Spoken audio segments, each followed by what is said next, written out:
Welcome back, mamas. Y'all, today we're going to talk about something that affects all of us as moms, mom guilt. It affects all of us. I know we don't want it to, but it does. It creeps in from all the directions. We feel it from so many different ways. I'm going to talk about a lot of those ways today and also some tips on how you can avoid this, how you can break free of it. I cannot wait, so let's get to it. Do you wish you had control of your days, that you had a rhythm, but instead feel overwhelmed, scattered, and like there's never enough time? You're in the right place. I'm Danielle, a recovering workaholic, wife, and stay-at-home mom of 2 girls. I've learned how to reclaim my time and find purpose and freedom so I can be present with my kids and feel like myself again. Here, we embrace where we are, but we don't stay there. So if you're ready to trade the chaos for clarity, the guilt for grace, and the endless to-do list for aligned flow, grab the kiddos a snack and toss in that laundry because I know you're multitasking, and let's do this because your time, your purpose, and you matter. Okay, mamas, I wanted to talk to you today about something that I know we all struggle with. Even I still struggle with this from time to time. Like, for instance, this past week, I have been feeling mom guilt because we are going back to school and I feel like I have to get every moment in with my kiddos because they're going to be back in school soon. And I feel like, what didn't we get to do this summer? Like, I am thinking about all the things that we didn't get to do versus all of the things that we did get to do, because we did do a lot. We had a lot of fun this summer, but for some reason, we as humans, I think, and not just moms, but I know we moms do it all of the time, but we tend to focus on the things that we're not doing versus the things that we are doing.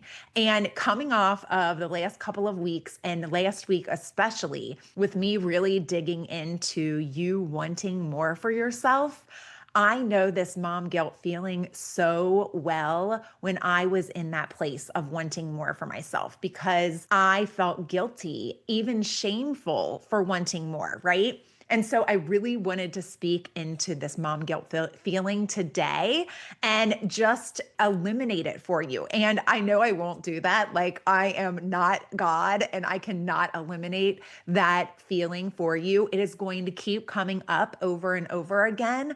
But what I want to do is just to help you to be able to recognize it sooner and recognize what it's doing to you and what it could be preventing you from doing, essentially. Because when we lean into that mom guilt, then we tend to beat ourselves up even more than we already are. And it prevents us from doing what we need to do for ourselves. And it is a true need to do for ourselves in order to be a better mom. So it's like this cycle of this circle that we can create for ourselves because we aren't dealing with what we know we need to deal with as it relates to, for instance, wanting more for yourself, right? So I'm going to start with actually a definition, right? A definition I found online for mom guilt. It's a noun, and it means a pervasive feeling of not doing enough as a mom, not doing the things right, or making decisions that may mess up your kids in the long run. Okay. So we make decisions that we feel like may mess up our kids, right? We aren't doing the right things, whatever the right things are. Like, are we doing the right things for us? Are we doing what's quote unquote considered right in the eyes of others or society or even some of our loved ones, right? And also, it is a pervasive feeling. It's a feeling that we can't shake, right? It's a feeling that we keep feeling over and over and over again. It keeps creeping back in. And that's really what I want to deal with today, because I want us to be able to keep that feeling at bay and to know in your heart and in your mind, really, that you are doing what is right for you and your family, right? Okay, so some of the other things that I was reading about mom guilt, and these are just like people on the internet that have defined mom guilt for themselves, right? I found one that said our inner dialogue that tells us that we should have done something different, even though we can't know if the decision we made was wrong. And so a lot of times that's what we do. Like, they give an example in this one, feeling guilty for staying at home, even though you could use the income, or working, even though you want to see your kids more, right? So no matter which one you choose, you're never right, right? Like we always are worried that we're making the wrong decision. When the moms that are going to work, they might be feeling guilty that they aren't staying home or get to see their kids more. And the moms that have chosen to stay at home, like I did, I always worried that we didn't have enough income or that we wouldn't have enough income or that maybe we couldn't do some of the things because we didn't have enough income or whatever it is. It's this inner dialogue that we tell ourselves. But the good news is that it is inner dialogue, right? So we get to control that. We get to control those feelings and we get to tell ourselves whatever it is that we want to believe because that is what is truth, right? What you continue to tell yourself, that is what becomes truth. If you continue to tell yourself that you should be making a different decision, then that's the way that you're going to feel. However, if you are confident in your decision and you can tell yourself why you're confident in that decision and why you're making the best decision for yourself and for your family, maybe it's not that you're never going to feel this mom guilt, but when it pops up, you're going to be able to squash that feeling a little better because you know that you have made the right decision. You have taken the time to figure out what that looks like, and you're able to say, okay, no, this is just my mom guilt, right? This is just that feeling that keeps popping up. This is maybe society. This is maybe someone else's opinion, right? Because there's going to be a lot of people whose opinion is different than yours, right? But when you have taken the time to make that decision thoughtfully for your life and for your family, then you can know, you can rest in the fact that you don't have to feel guilty about that. Another one I saw, it says mom guilt. It's the idea or feeling that as a mother, you are being selfish by doing something for yourself. Somehow we discount all the other things we do for our family and only focus on the one thing we aren't doing for our family and then feel bad about it. Okay, which is so true, right? We don't tend to focus on all of the things that we do for our family. Do. I said do. Yes. We don't focus on that. We focus on the one thing that we're not doing, right? We're focusing on the one moment that we are taking for ourselves. We're focusing on the one time we decide to get a babysitter, or the one time we decide to ask the in-laws or a friend or a relative or whatever to watch the kids so that you can go take care of yourself, right? Or you can go and like whatever that is that you want more for yourself. I remember I used to feel so guilty for hiring a babysitter to come into my home. I was still here, right? I was still even in my home and I still felt guilty about it. I almost more guilty because I wasn't even leaving my house. I was still at the home. And so, in a way, that made me feel better, but in a way, it made me feel worse because I was like, I am here and yet I am paying. I'm taking our hard earned money, right? And I'm using it to help further something that I wanted to do, right? Something that I felt like I needed to do. And I was taking time away from my kids to do it. And I was also here still. So they knew I was here. So I'm not sure if that was a good thing or a bad thing, but guess what? It's whatever you tell yourself in your head.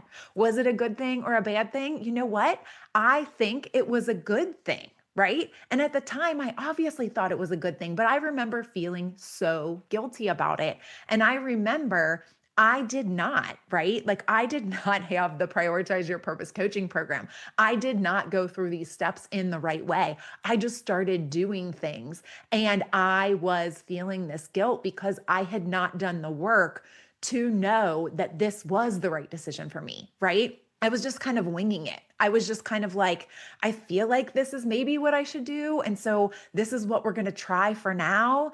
And I remember, I know how much time I lost and how much energy I lost feeling guilty instead of actually doing what I should have been doing when I was working. We'll say, quote unquote, working, because my mind was not fully in it. It wasn't fully present because I was feeling guilty about what I was doing or actually what I was not doing, right?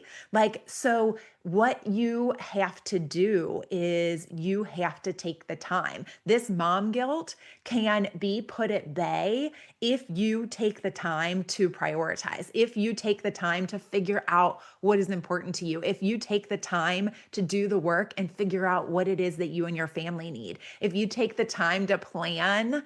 And I know this takes time, right? Like I keep saying the word time, right? And we feel like we don't have that as mothers.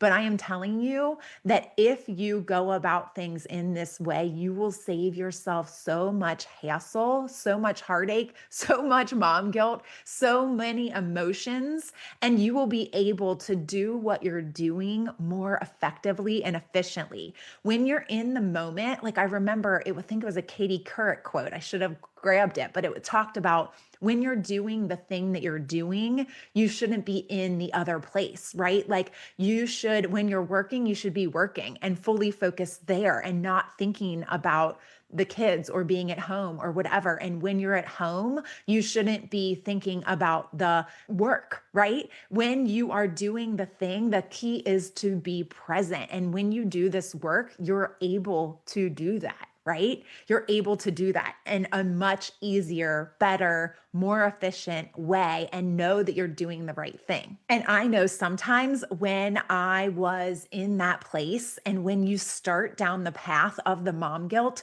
then it starts to compound. It starts to build up and you start to feel guilty about everything. It's one of those things where you feel guilty, it all piles up like my home is a mess. I'm not spending enough time for my kids. I am taking time for myself that I shouldn't. I am now like raising my voice because I'm on edge. And now I feel really guilty about that, which, in a lot of cases that those are times when you should feel a little bit of guilt because there are times when you should like apologize, right, for what you've done, right? So if you have acted in a way that you did not think that you should have acted, we should apologize and then move on, right? Like you should learn from your mistakes and then move on and not sit there and ruminate. Did I ruin my kids forever by acting this way? Like I remember thinking those type of thoughts, but what happens is when it all starts to pile on, the emotions start to get higher and higher. We start to get burnt out, exhausted.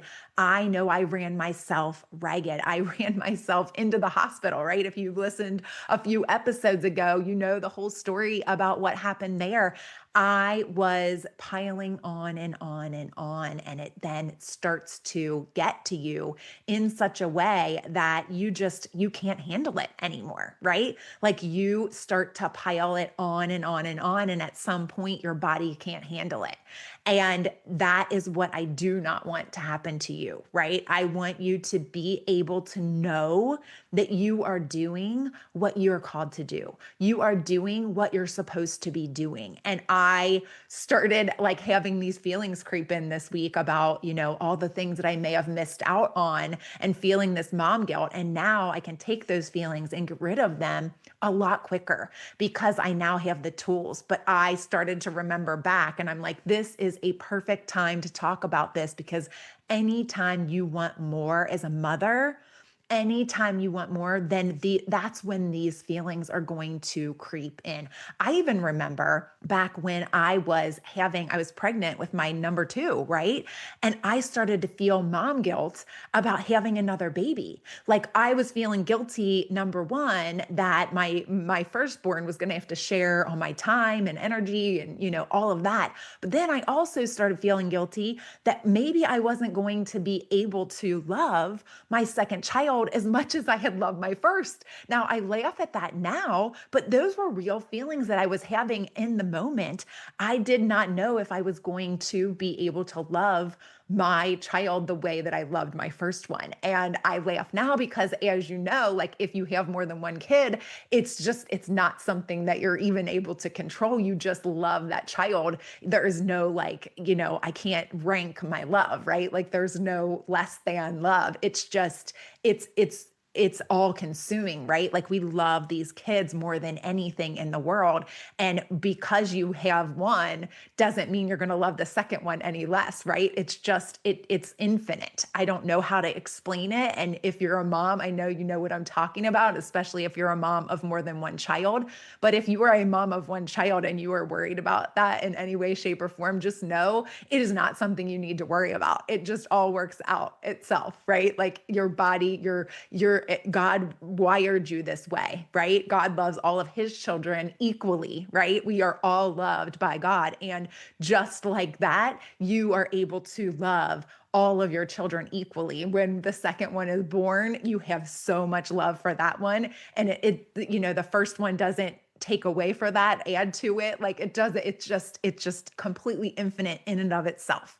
Each child gets that, right? It's like a gift from God, right? I think that we're able to do that. So I just want to implore you to know that when you start feeling these feelings, you can do something about them. You can take them and think about them. A lot of times I'm going to advocate for journaling again because this is a time when I would journal about my feelings about mom guilt or some, irrational feelings that I was having. Writing those feelings down, once you put it on paper and you sit there and you actually read it back, when you're writing it, I don't want you to judge it or think about it or anything. Just start writing, but then read it back. Sometimes as you're writing it, like I would be like, okay, Danielle, you're being ridiculous. But especially when you read it back, you're like, okay, why, why am I doing this to myself? Right? Like you're able to look at it through the lens of reading it back. And then you're like, that is not true. Why am I telling myself these lies? Why am I letting society tell me what I know to not be true? Right? Like we fall into that trap a lot of times of what works for one family isn't going to work for another family. What works for you isn't necessarily going to work for the next mom, your best friend, anything like that. Every person is unique and different. Every family is unique and different.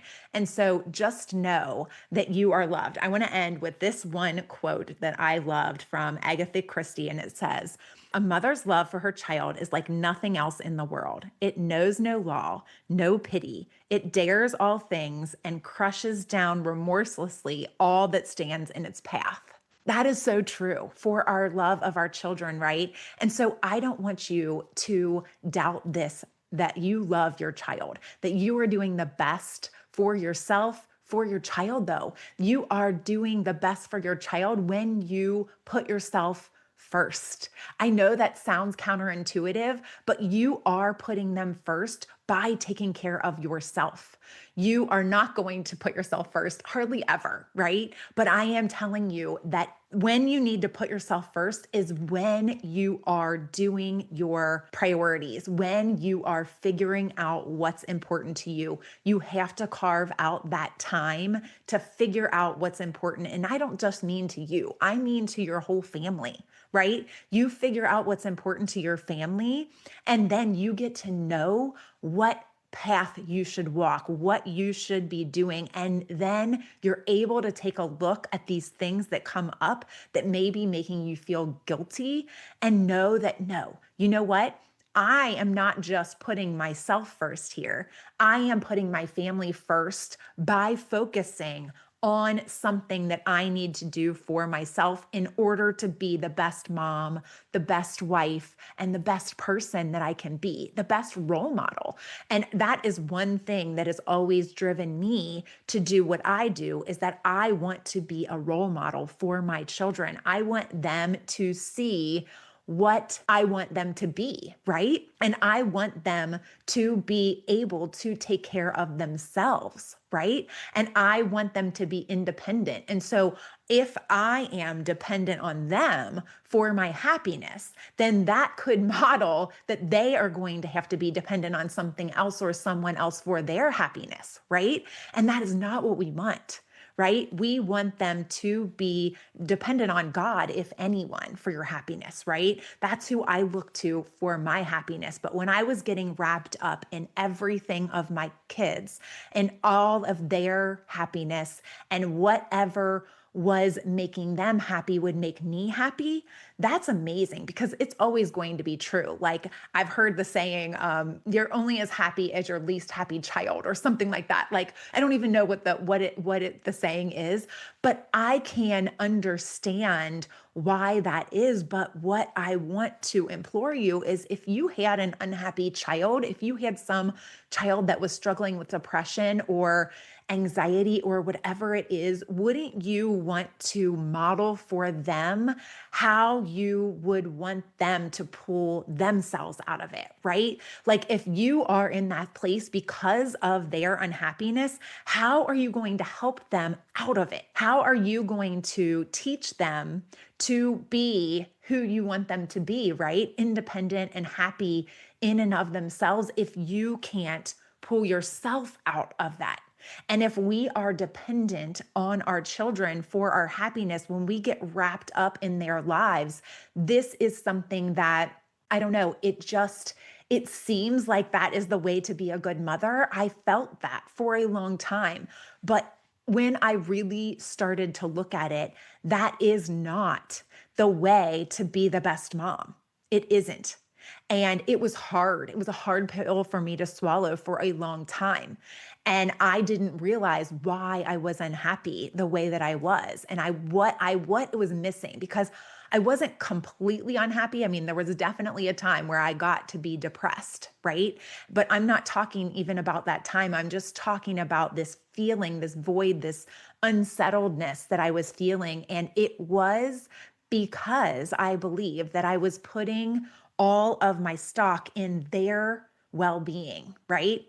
And we all do that, right? We all want the best for our kids. It's not that I want any less for them. It's not that I am not as concerned about their happiness now as I was then. It's not that at all. It's just that I know that I have an influence on them. And I know that if I'm not happy, then that trickles down. And so if I can be happy and if I can be fulfilled and if I can be modeling behavior that I want them to have, then they are going to have a better likelihood of being happy, of being independent, of being able to be an independent adult, right? And an independent child even. And so their happiness is still just as important to me as it ever was. But I'm also telling you that it was a driver for me to figure me out and to not be all wrapped up in their emotions all the time and to be able to stand on my own, right? And so I want that for you. I really do. This episode is even making me emotional because of how much I believe strongly in this. I truly believe that we need to be independent so that they can depend on us until they are able to be dependent for themselves, right? Until they're able to depend upon themselves. And even then, they should be able to look to us for how to model, right? And that's a tall duty. It is. So I want that for you. I want you to be able to be this confident, independent mom, this role model for them. And that's why I do this work, so that you will be, and so that you won't fall into the same traps that I fell into, so that you'll be able to stand on your own, so that you can get to where you want to, that place of fulfillment and happiness, that joy, quicker than I did, right? So the Prioritize Your Purpose coaching is an amazing way to do that. I promise to walk with you, baby step you into this process so that you can be this confident, fulfilled mom and an amazing mom at that, okay? I want that for you.